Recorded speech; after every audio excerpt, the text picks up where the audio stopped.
Olá, estudante, tudo bem com você? Seja muito bem-vindo a mais uma aula aqui do Essência Educacional. Essa é a nossa aula de Física, de número 5. Nós vamos falar sobre ondas. É uma aula bem básica, mas você conseguirá atacar vários problemas do Enem, tá? E dos principais vestibulares também. Então vamos lá, vamos começar? Então já para adiantar, essa aula 5 sobre ondas, ela tem uma continuidade, tá? Que serão as aulas sobre fenômenos ondulatórios. A gente vai falar de fenômenos como a difração, a interferência, a polarização, a reflexão, a refração, a ressonância, entre outros, tá? Então essa aula aqui, ela é necessária para você compreender os conceitos de duas aulas que virão aí a seguir, tudo bem? Uma onda é um fenômeno periódico, tá? Em que ocorre uma propagação de uma perturbação, e essa perturbação ela transporta energia sem o transporte de matéria, tudo bem? Então, aqui a gente tem um esquema de uma onda que você poderia imaginar, por exemplo, uma corda oscilando, tá? Amarrada aqui em algum ponto e alguém perturbando essa corda, tá? Então, algumas coisas a gente tem que observar aqui, algumas grandezas fundamentais que toda onda tem, tá? Então, a primeira grandeza que eu quero observar com vocês aqui é a amplitude, tá? Então, a gente vai ter aqui um eixo, que vai ser aqui um eixo médio, tá? Que vai cortar a nossa onda pelo meio, tá? Aqui transversalmente. E a distância entre esse eixo médio, tá? Até o ponto máximo aqui da nossa onda, aqui nessa altitude, a gente chama de amplitude. Então, a amplitude ela está ligada à intensidade da onda em cada ponto, por exemplo. Nesse ponto aqui a gente tem um máximo, tá, de intensidade, e aqui, nesses nós aqui, nós teremos os mínimos, os zeros de energia, tá? Esse ponto aqui é outro ponto máximo, tudo bem? Então a distância entre esse eixo principal e o topo aqui de uma crista, a gente chama de amplitude, tá? Você pode ver aqui no gráfico que tem A e menos A, mas o valor da amplitude é o valor positivo, é o módulo. Beleza? A amplitude é dada em metros. A outra grandeza, essa aqui é até mais importante, é o comprimento de onda, tá? O comprimento de onda é o que caracteriza uma onda. Então, no caso do som, é o que vai caracterizar a tonalidade do som, ou no caso de uma luz, é o que vai caracterizar, é o que vai dar a cor da luz, tá certo? Então, o comprimento de onda é aqui a distância entre dois máximos, ou a distância entre dois mínimos, aqui que o nosso desenho não pegou. Tá? O comprimento de onda também é dado em metros, e se duas ondas têm comprimentos de ondas diferentes, elas são ondas diferentes. Tá? Então eu posso ter duas ondas com o mesmo comprimento, por exemplo, em amplitudes bem distintas, que se forem sons, serão sons com o mesmo tom, ainda que um mais baixo e o outro mais alto. Aquele que tem amplitude maior é o som mais intenso, aquele que tem amplitude menor é o som menos intenso. Tá? Cuidado aí com as palavras de alto e baixo, quando a gente for falar de som, tá? Porque ele vai ter a ver com a frequência e não com a intensidade. Ao contrário do que é no dia a dia, quando a gente fala que o som está baixinho, é porque tem baixa intensidade, pouca intensidade, mas no contexto da música, se falar que eu quero um tom mais baixo, porque eu quero uma frequência menor, a gente já vai falar de frequência agora. Tudo bem? Então, esse formato da onda, com esse comprimento de onda, ela vai depender do quê? Do período entre uma oscilação completa e outra. Tá? Então, o tempo entre duas oscilações que provocam uma onda, a gente chama de período. Tá certo? E o período é dado em segundos. O inverso do período é a grandeza que a gente chama de frequência. Tá? Então, por exemplo, se uma onda ela tem um período de 2 segundos, então a sua frequência é de meio Hz. Hertz são as unidades de frequência. Tá? Então, se uma onda tem um período de 0,25, ou seja, de 1/4 de segundos, a sua frequência é de 4 Hz e assim por diante. Tá? Então, nós temos aqui uma última grandeza que a gente vai ter que caracterizar, que é a velocidade. Vamos lembrar aqui do conceito mais básico aí que todo mundo sabe de física, que é o de velocidade média. A velocidade é o deslocamento dividido pelo tempo. Agora eu quero pensar isso numa onda para um impulso, tá? Em um impulso, o deslocamento da onda é de um lambda, tá certo? Então o tamanho aqui vai ser um lambda. E o tempo de um pulso é de um período, tá? Então a equação de onda é essa daqui, ó. Velocidade de propagação da onda é o comprimento de onda dividido pelo período. Você pode escrever ela também dessa forma. Já que o período é o inverso da frequência, então você pode escrever assim: velocidade é o comprimento de onda vezes f, e essa daqui é conhecida como equação de onda. V igual a lambda f. Tudo bem? A velocidade, se o comprimento de onda estiver em metros e a frequência estiver em hertz, a velocidade sai em metros por segundo. Tá? Tudo bem? Então agora, para a gente finalizar, a gente vai falar dos dois tipos de onda. Tá? Então nós temos ondas de duas naturezas diferentes: as ondas mecânicas e as ondas eletromagnéticas. Tá? Então a gente precisa diferenciar e saber exemplos de cada uma delas. E o Enem gosta de brincar com você aí, de fazer você confundir as ondas eletromagnéticas com as mecânicas e vice-versa. Tá? Então vamos lá, é bem fácil a gente caracterizar. Quem são as ondas mecânicas? A onda mecânica é aquela perturbação que se dá na própria matéria.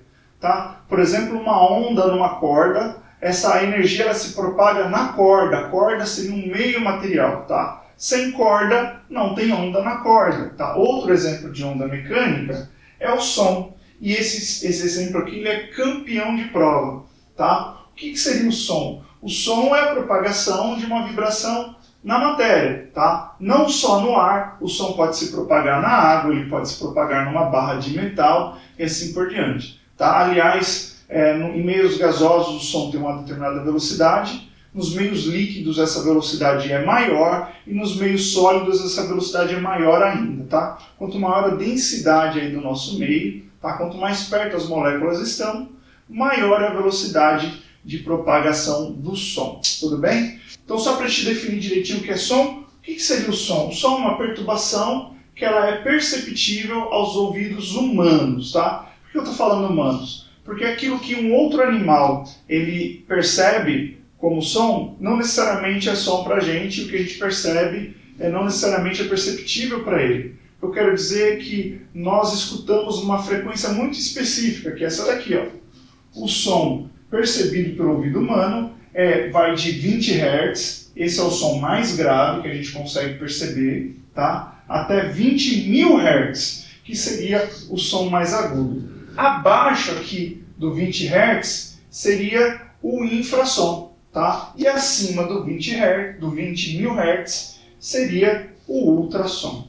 Tudo bem? Outros exemplos de ondas mecânicas são as ondas que se propagam na superfície de um lago, por exemplo, entre outros exemplos. Tá? O importante é você lembrar aqui que as ondas mecânicas elas precisam de um meio material para se propagar, ou seja, elas não se propagam no vácuo, elas não se propagam com ausência de matéria. Então aqueles filmes de ficção científica bem antigos que você vai encontrar aí na internet com facilidade, ou de super-heróis mais antigos, você vai ver explosões no espaço e tem o barulho da explosão. Tá? E isso não faz sentido físico, porque o som é uma onda mecânica e as ondas mecânicas não se propagam no vácuo.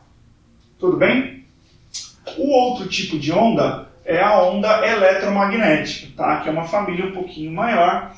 As ondas eletromagnéticas elas não precisam de meio material para se propagar, tá? Ou seja, as ondas eletromagnéticas elas se propagam no vácuo. E aqui eu tenho uma observação a fazer. O fato delas se propagarem no vácuo e não precisarem de meio material para se propagar não quer dizer que elas não se propagam na matéria.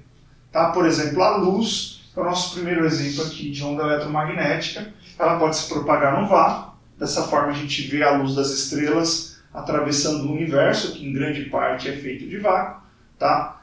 E chegando aqui na Terra até os nossos olhos, onde a gente pode contemplar o brilho das estrelas. No entanto, essa mesma luz ela pode se propagar em um meio material, como a água, como o ar, desde que seja um meio transparente, tá? Uma lente de vidro, de acrílico, etc.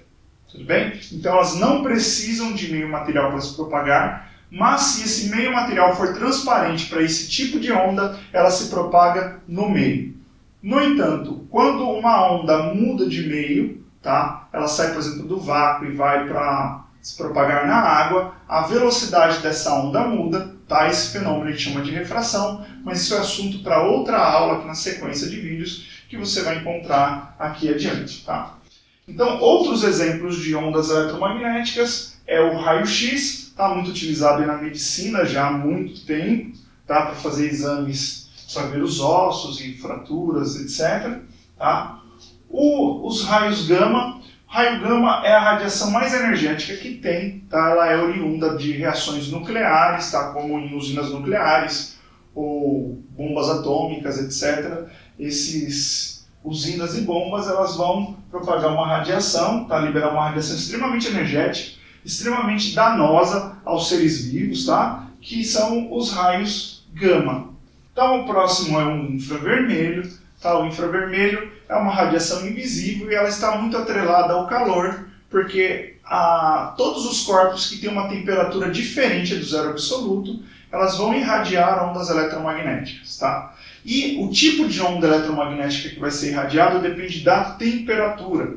E aqui nesse universo do dia a dia do ser humano, os corpos estão aí entre 0 e 100 graus Celsius, ou mais um absurdo aí 300, 400 graus Celsius em processos industriais, etc. Tá? Nessa faixa de temperatura, a gente emite o infravermelho, tá? Que seria a radiação de calor. Ela é invisível para os olhos humanos, porém alguns animais, como cobras, etc., conseguem perceber através de órgãos muito específicos, tá? Esse tipo de radiação. Então, algumas serpentes conseguem caçar animais de sangue quente, ainda que esteja um escuro absoluto, tá? Um escuro total, ausência total de luz.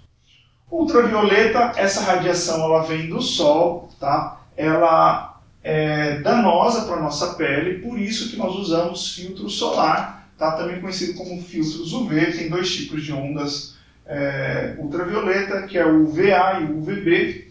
Tá? E se isso daqui cair no vestibular, essa distinção eles vão dar as frequências específicas de cada tipo de onda. Tudo bem? As micro-ondas são tão conhecidas e tão queridas nesse dia a dia tão louco, né? Esse cotidiano que exige tanto da gente. A gente pode simplesmente pegar um prato congelado, colocar um aparelho que emite micro-ondas, tá? E esse prato vai ser aquecido. Então, só para a gente aprofundar um pouquinho aqui, tem um conceito que será explorado melhor numa próxima videoaula, que é o conceito de ressonância. Tá? Quando uma onda com uma determinada frequência atinge determinados materiais que têm uma frequência natural de vibração igual a dessas ondas, tá? Esse material absorve a energia dessa onda, fazendo com que a sua temperatura seja elevada e que ele vibre junto com a onda. Tá? No caso das micro-ondas, elas têm uma frequência muito próxima da frequência de vibração natural da água. Então a água é capaz de absorver essa radiação de micro-ondas e aquecer os alimentos que contêm água. Tá? Além do UV das micro-ondas, a gente tem também as ondas de rádio, e aqui as ondas de rádio têm uma família enorme, elas são muito famosas, elas são extremamente necessárias na atualidade, porque é através dessas ondas de rádio que a gente promove as telecomunicações. Tá? Existe uma razão muito específica, porque essas ondas de rádio elas não interagem com facilidade com o nosso corpo, tá certo? Então é seguro a gente emitir ondas de rádio para telecomunicação sem correr o risco de provocar mutações e lesões nos seres vivos. Tá? Diferente das micro-ondas, diferente dos raios gama, do raio-x, que são radiações extremamente perigosas para o corpo humano, e seria impossível, tá? Seria inviável a gente fazer telecomunicações com essas ondas que são danosas aqui. Tá? Então, exemplos de ondas de rádio são as rádios AM, FM. A TV também é uma transmissão de rádio, só que aqui vai mais informação. Tá? Se você pegar a frequência dessas ondas, você vai perceber que a frequência é menor do que da TV, porque aqui vai mais informação, porque além do áudio também tem a informação agora de imagem e outras informações aí das TVs inteligentes que carregam a interatividade aí no seu bucho. Tudo bem? Tem o PX, que é o rádio amador, tá? O rádio da polícia, do marinheiro, do caminhoneiro, o walkie-talkie trabalha nessa frequência aqui. Tá? O celular também é rádio, Qualquer celular é rádio, tá certo? Tem uma propaganda de uma marca famosa de celulares que falam que a marca deles é celular e também é rádio. Toda a telecomunicação de celulares é feita por meio de rádio, só que esse celular em específico, além das ondas aí da frequência do celular, ele também transmite o PX, que é uma frequência muito mais baixa, que leva muito menos informação, e por isso a qualidade é tão ruim, tá? Então, além do celular e do PX, a gente tem o Wi-Fi, o Bluetooth e uma infinidade aí de ondas utilizadas para telecomunicações, e todas elas são ondas de rádio. Então vamos fazer uma pausa aqui nessa parte teórica para a gente resolver um exercício de 2018. Aliás, todos os 10 problemas atacados aqui nessa playlist de física são do Enem de 2018, tá? Então vamos lá? O sonorizador é um dispositivo físico implantado sobre a superfície de uma rodovia, de modo que provoque uma trepidação e ruído quando da passagem de um veículo sobre ele, alertando para uma situação atípica à frente, como obras, pedágios ou travessias de pedestre. Ao passar sobre os sonorizadores, a suspensão do veículo sofre vibrações que produzem ondas sonoras, resultando em um barulho peculiar. Considere um veículo que passe com velocidade constante igual a 108 km por hora sobre um sonorizador, cujas faixas são separadas por uma distância de 8 centímetros. A frequência da vibração do automóvel percebida pelo condutor durante a passagem nesse sonorizador é mais próxima de... Então veja lá, a velocidade do nosso automóvel é de 108 km por hora e isso é igual a 30 metros por segundo. Lembrando que no Sistema Internacional de Medidas a unidade de velocidade é metros por segundo e a gente vai transformar para que a nossa frequência saia em hertz.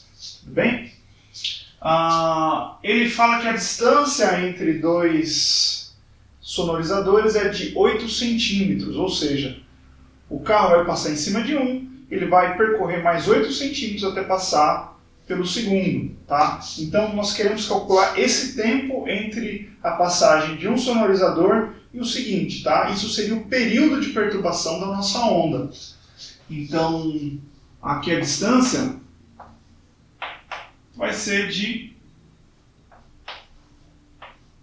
8 centímetros, ou 0,8 do metro.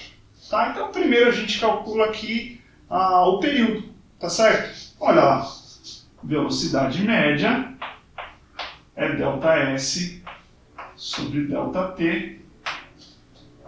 Então, o ΔT para a gente aqui, ó, vai ser o ΔS sobre a velocidade. Passei o ΔT multiplicando e a velocidade dividindo. Tudo bem? Então, o nosso ΔT aqui deu exatamente... o ΔS é 0,8 do metro. Então, 0,08 do metro dividido aqui por 30 metros por segundo. Então, isso daqui vai dar 8 sobre 3 vezes 10 a menos 3 do segundo. Ou seja, é 8 terços milésimos de segundo. Tá? Então, é um intervalo de tempo bem pequenininho. Então, esse valor é o nosso período. Então, a gente vai lembrar aqui, ó, que a frequência é o inverso do período. Tá? Então, a nossa frequência, o inverso de 8 terços é 3 oitavos. O inverso de 10 a menos 3 é 10 a terceira. Tá? Isso daqui vai dar para a gente 375 Hz. Isso nos dá a alternativa C. Então, estudante, nós ficamos por aqui. Essa foi a nossa aula de número 5. Não deixe de fazer os exercícios da nossa plataforma. Se você está assistindo esse vídeo no YouTube, o link da plataforma está aqui embaixo. Você também pode baixar o nosso aplicativo do Essência Educacional. Tá? As aulas 6 e 7 serão sobre fenômenos ondulatórios, então uma continuação aqui de ondas. Eu te aguardo até lá. Falou!